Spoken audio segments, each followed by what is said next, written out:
বিকেল থেকেই বৃষ্টি পড়ছিল, তাই ভাবলাম একটু পকোড়া করি। তো ঘরেতেই ছিল বাঁধাকপি, তো বাঁধাকপি দিয়েই ভাবলাম পকোড়া করি। তো বাঁধাকপিটা সেদ্ধ করতে দিলাম, নুন দিলাম, একটু নেড়ে চেড়ে দিলাম, তারপরে দেখলাম যে সেদ্ধ হয়ে গেছে।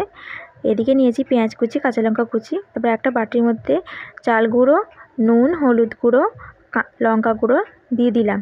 দিয়ে এর মধ্যে একটু ময়দা দিয়ে দিলাম, দিয়ে জল দিয়ে চামচ দিয়ে ভালো করে গুলে নিলাম। তারপরে এর মধ্যে পেঁয়াজ কুচি, কাঁচা লঙ্কা কুচিটা দিয়ে দেবো। আর এদিকে সেদ্ধ করা বাঁধাকপিটা এর মধ্যে দিয়ে ভালো করে মেখে নেব। তো এদিকে কড়া গরম হয়ে গেছে, তেলটা দিয়ে দিলাম। তো গোল গোল করে এবারে বাঁধাকপির পকোড়াগুলো ছেড়ে দেবো। তো এরকম লাল লাল করে ভেজে নিয়েছি প্রত্যেকটা পকোড়া, আমি তোমাদের দেখিয়ে দিচ্ছি।